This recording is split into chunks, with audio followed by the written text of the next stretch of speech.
The Shadow Club, Chapter 7, Tyson McGaw. "Get your hands off me, you idiot!" yelled Tyson. "Oh my gosh, it's the slime ball," said Darren. "Now we're in for it." "What were you doing up there?" I demanded, pinning his shoulders to the ground as hard as I could. "Get off me, butthead, you're hurting me." "I asked you a question. You're hurting me." "Good," said Abby. "He'll hurt you more if you don't tell." Tyson didn't say a word. "I'm warning you, Tyson. We have ways of making you talk, and you won't like any of them." "I didn't see anything." "Bull," said Randall. "Bring him back to Stonehenge," said OP. "Yeah, Stonehenge, to Stonehenge," echoed the rest. "Yeah, bring him back to Stonehenge." And that's just what we did. I put him in a full Nelson. He struggled, but Darren grabbed his feet, and we carried him back through the woods to Stonehenge. The fire was still at full blaze when we carried Tyson down into the stone foundation. He had stopped struggling some time ago. We let him go, and he stood, his back against the wall, with all 7 of us standing in front of him. "What is this? A gang?" asked Tyson. I thought about that for a second, but let it fly out the other ear. "There's 7 of us, Tyson," I said, "and only 1 of you. You'd better tell us what you saw." "I wouldn't tell you if you were the last person on Earth." "Beat him up!" yelled Jason, standing in the background, pounding his fist into his other hand. "Make him talk!" "Yeah!" yelled OP. "No!" I said. I could see that being rough with Tyson just made him clam up even more. We needed a different approach. "Listen, Tyson," I said, "we don't want to hurt you or anything. We're all friends, right?" "No," said Abby. "I said we're all friends, right?" Everyone reluctantly agreed. "Now, why don't you tell us what you saw?" I backed up a little bit, giving Tyson some room. He looked around at us and seemed a bit less angry, although that crazy look he had in his eyes never went away. He looked at us for a long time and then said, "All I saw was you guys laughing. That's all. I saw you laughing for a long time. That's all." "You expect us to believe that?" said Cheryl. "It's the truth." "Then why did you run?" demanded Darren. "I don't know, 'cause you started chasing me, that's why." "We chased you because you were spying on us," I said. "Well, I just wanted to find out what you were laughing about, okay? That's all." Tyson looked at us all with that mean, dark look in his eyes, then hung his head. "I just wanted to find out, 'cause I thought maybe you were talking about me, and that's why you were laughing." "Why would we talk about you?" asked Cheryl. "Because people talk about me. I hear it. They think I don't, but I do. They laugh at me all the time, and they call me slime ball. Anyway, that's all I saw, laughing." "We don't believe you," said Cheryl. I sort of half believed him and half didn't. "What are you doing around here anyway?" I asked. "I live near here, down that way," he pointed. "You're lying," said Randall. "There are no houses around here." "There's one," said Tyson, "on the cliff by the ocean." "The lighthouse?" said Jason. "It's not a lighthouse anymore. I live there." Everyone was quiet for a while. Nobody knew what to say next. If Tyson was lying, well, there was nothing we could do about it. He'd never tell the truth, no matter what we did to him. "All right," I said. "I don't care what you saw or what you heard, but I'll tell you one thing. If you so much as tell another living soul that you saw us all here, you'll be sorry. Do you swear never to tell anyone?" Tyson looked down. "Maybe." "No maybes." "All right, but on one condition." "What?" Tyson looked at me, and for a very brief instant, I saw something else besides that stupid, crazy look in Tyson's eyes. I don't know exactly what it was that I saw, but it was kind of like what you see when you look into a baby's eyes. And Tyson said, "I swear I won't tell a soul if you let me in your gang." "What? Please, I've never been in a gang before. I'll do a good job. No, a great job. Just let me in your gang." "It's not a gang!" I screamed into his face and then shook him as hard as I could. "You don't know a thing!" But then Tyson changed again. The craziness was back. "Well, to heck with you," he said. "All of you! I don't want to be in a gang of bullies, and you're the biggest bully of them all!" "I'm not a bully!" I screamed at him, then pushed him back against the wall as hard as I could. If there was one thing in this world that I was not, it was that. I was not a bully. I grabbed him and pushed him against the wall again to make my point clear. Then Randall went up to him. Randall was a year younger and 4 inches shorter than Tyson, but that didn't matter. Randall went right up to him, grabbed the front of his shirt, wrinkled it in his fist. He got really close to Tyson and snarled at him in a way I've never heard Randall snarl. "Your life isn't worth much if you breathe a word of this to anyone, you stupid slime ball." We all waited a moment, and then out of nowhere, Randall spat in Tyson's face. "That's what you get for spying, sleazebag." The fight left Tyson. He looked down, wiping his face, and then mumbled, "You didn't have to do that." Cheryl and I stared at Randall as he backed off. Randall looked at us and shrugged. I tried not to think about what Randall had just done. Can I do that too?" asked Jason. No one answered him. "Why don't you go home, Tyson, and forget you ever saw us? For your own good." Tyson turned, mumbled something nasty under his breath, and left. The fire needed more wood, but no one felt like feeding it. It was dark now, and our parents were probably beginning to wonder where we were. No one felt much like talking after Tyson left. So, a few minutes later, the meeting broke up, and Cheryl and Randall waited as I poured water on the fire. "So, what's next for the Shadow Club?" asked Cheryl. I stepped up out of Stonehenge, then reached out my hand and helped Cheryl. I never did let go of her hand after she was out, and strangely enough, I didn't seem to care. I didn't even care if Randall noticed that we were holding hands, which he didn't. Although it was starting to get chilly, Cheryl's hand was soft and warm, and it felt good to hold it. "What's next?" I said. "I don't know. More tricks, maybe?" "Maybe. We used all the good ones," said Randall. "How can we top those?" "I don't know. Why don't we think about it, and then we'll all talk about it at our next meeting?" "Are you worried about Tyson telling everyone?" Cheryl asked. "Aren't you?" "Yeah." "Well, what can we do to him if he tells?" asked Randall. "I don't know." As we walked back through the woods, I was certainly glad that Cheryl's hands were warm, because mine kept getting colder. 2 hours later, at 8, I left my house again.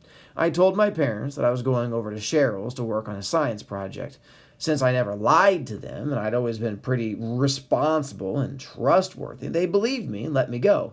Needless to say, there was no science project, and I had no intention of going to Cheryl's house. I would have liked to, but I had some important business to take care of. I began running at a slow pace. I ran past Cheryl's house, past all the houses on the street. I ran to the edge of the neighborhood and then down the road that passed by Stonehenge. I could have taken the shortcut through the woods, but I didn't feel like doing that at night. I ran for about a mile, which was not hard for me, and then saw what I was looking for. At the edge of the woods, on a wide, grassy knoll, stood the old lighthouse. A small wooden home had been built around the old stone tower, and no light had shone in that tower for maybe 100 years. It only made sense to me that Tyson lived in a lighthouse with no light. I was curious about Tyson and the mysterious secrets I'd heard so many rumors about, secrets of his past and of his family. I was not there because I was curious, though. I was there for a reason. If I could find a secret, any secret about Tyson, then I could bargain with him. I wouldn't tell his secret if he didn't tell about the Shadow Club.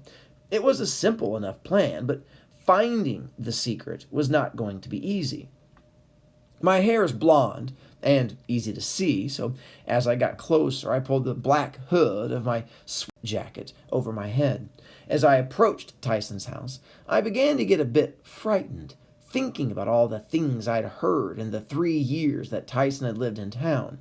Some said that Tyson lived with his aunt and uncle. That's what Tyson said, but we weren't quite sure. Someone heard that they were actually foster parents, but whatever they were, one thing was certain. Tyson didn't live with his real parents, and no one knew why. There were dozens of rumors about that. Some said that they had abandoned Tyson on a street corner. Some said that they were dead, and some said they beat Tyson and were in jail. Ralphie Sherman said that they were a family of axe murderers and hid out in the woods somewhere. But then Ralphie Sherman also said that he went skydiving without a parachute on Sundays. So no one put much faith in the axe murderer story. Still, you never know. Anyway, those were the thoughts that were toying with my mind as I got closer to Tyson's remodeled lighthouse. It wasn't much of a lighthouse. It was like a small shack built right up on the edge of the cliff, attached to the lighthouse. It was small, but well kept. Keeping myself low, I made my way to the side of the house and peered into a window. 2 people who seemed on the verge of being elderly sat on a couch watching TV. I stood there for a few minutes. Tyson was not there, and these people, who must have been Tyson's aunt and uncle, or whatever, did not move from the couch at all. "They're dead," said a voice in my brain that sounded a bit like Ralphie Sherman. "They're dead, and they've been stuffed." Just then, the woman mumbled something about how many commercials were on the tube nowadays.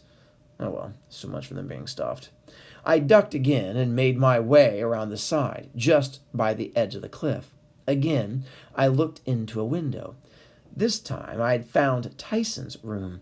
It was small, with just enough room for a bed and a desk, and Tyson was sitting at his desk, working on something. For some reason, I sort of expected Tyson's room to be like that. There was a second window overlooking the ocean, and the far wall was bare except for a single picture smack in the middle. The framed photo was of a kid who looked an awful lot like Tyson, but younger, standing with a man and a woman. Definitely not the people who now sat in the living room. This must have been Tyson with his real parents. What I saw on the other wall seemed completely out of place. Hanging from hooks on the wall were puppets. They were not puppets, but marionettes. Little dolls with carved hands and feet and drawn faces, hanging by dozens of strings. I knew for a fact that those kinds of things were expensive, but Tyson had lots of them. Then I saw another one, sitting on Tyson's desk, next to a mess of wood, plastic, fabric, and knives that Tyson was fiddling with. That's when it hit me that Tyson had made these. I looked back at the ones hanging by the wall. Each one had a different face and wore different clothes. There was one with loud clothes, wild hair, kind of looked like Abby, one with red hair and white shoes that kind of looked like Austin, and one with blonde hair that I swear looked kind of like me. I mean, I knew it was all a coincidence, right? Still, it was creepy all the same. So Tyson made puppets. Could that be a big enough secret, I thought? Nah, I needed something bigger, something that would shut Tyson's mouth up like a clam. I stood there outside, peeping into Tyson's window, then the living room window, then the kitchen window, waiting for something. I knew spying like that was a low-down thing to do, but I had to do it for the good of the club. I tried to think of myself as 007 instead of as a peeping Tom. After 20 minutes, I began to worry that perhaps this was not going to work. Maybe Tyson's secrets were so well hidden I would never find them. And then Tyson's aunt said something. "Ty," she said, "did you make your bed this morning?" "Oh, there weren't any clean sheets," said Tyson from the other room. "Well, there are now. Make your bed." Now, this might seem strange to you, but I had a feeling about this one, a really good feeling. Quickly, I made my way around to Tyson's room. He was gone, but in a moment he came in with a sheet. He put it on the chair and pulled back his bedspread to make the bed. In one instant, I knew everything I needed to know about Tyson McGaw. "How you doing, Gopher?" said Lawson. He had just done his morning laps and was ready to do his sprint on the grass when I crossed the field towards school on Monday. The Gopher business was getting way out of hand, and we both knew it. Not only had the entire team decided my new name was Gopher, but half the school was now calling me that, and it was getting worse. Some kids didn't even know my real name. I was just the Gopher. It was enough to make me want to quit the team. But that was just what Austin wanted, and I wasn't about to let him get the better of me. "What are you smiling about?" asked Austin. "You get faster over the weekend?" Maybe, I said, smiling. "You better be on time for practice today, or else I'll make you do extra laps." "What are you, coach now?" I asked, still smiling. "Coach, captain, what's the difference? The point is, you gotta listen to what I say, right?" The smile was leaving my face quickly. "See you later, Gopher." He blasted off, barefoot across the grass, moving faster than any ninth grader in the world except for me should be able to run. "Hey, watch that you don't run into any friendly spiders, Austin," I yelled after him. He stumbled for a moment, but kept on running. As I left the field, I passed his stupid white arrowheads resting in the grass. A month into school, and they were still as white as snow. Stupid shoes. Who cared about Austin? I had a mission that morning, and I was not about to let old Tarantula Head spoil it. Off I marched into the building and waited by my locker for a sign of Tyson McGaw. "Get out of my face," said Tyson. I was standing right next to him as he opened his locker. The second the door opened, I pushed it shut. "That's no way to talk, Tyson." "All right," said Tyson. "Get out of my face, moron." "I'm not in your face. I'm standing next to you. Do you have problems judging distance? Is that it? Just leave me alone." Tyson opened his locker and put his books in. "I just wanted to tell you something, Tyson." "Yeah? Like what?" "I just wanted to say that I like the puppets on your wall." Tyson snapped his head to me. That crazy look in his eyes became fuller. "What do you know about it?" "I saw them. I looked through your window one night, and I saw them." "You're lying." "Why would I lie, Tyson? Besides, how else would I know about them?" Tyson said nothing. He just stared at me. "Is that what you do all the time? Make puppets?" I asked. "Is that all you do? Look in people's windows? Anyway, it's none of your business, and you better not look in my windows anymore." "Why not? You got something to hide, Tyson?" "Just better not, that's all." "You spied on us, so I just spied back on you. There's also something else I know about you, Tyson." "What?" And staring straight at him, I said, "I know that you're a bedwetter." Suddenly, that crazy look in his eyes became even more frightening than I thought it could. It was as if Tyson's eyes were a window to some dark, horrible place that only he knew about. It was like his eyes could have turned me to stone. "That's a lie," he snarled, like a caged animal would snarl. "Oh, I saw, Tyson. I watched you change your sheets. I saw the stains on them. I saw the rubber sheet. I know all about you, Tyson." "It's not true," he growled. I didn't say anything. "I hate you," he yelled, then softer. "You better not tell anyone, because if you do—" "Quiet. All right. I'll make a deal with you. If you don't tell anyone about the Shadow Club, I won't tell anyone about your rubber sheets. Is it a deal? Come on. Is it?" Tyson stared at me, unable to speak. His frightening empty eyes got deeper. Then suddenly, it was like the bottom dropped out of his mind. He bared his teeth, snarled, lunged at me, grabbing my hair and my throat, fighting like no normal kid fights. In a second, dozens of kids were all around, watching, most laughing at Tyson like they always laughed.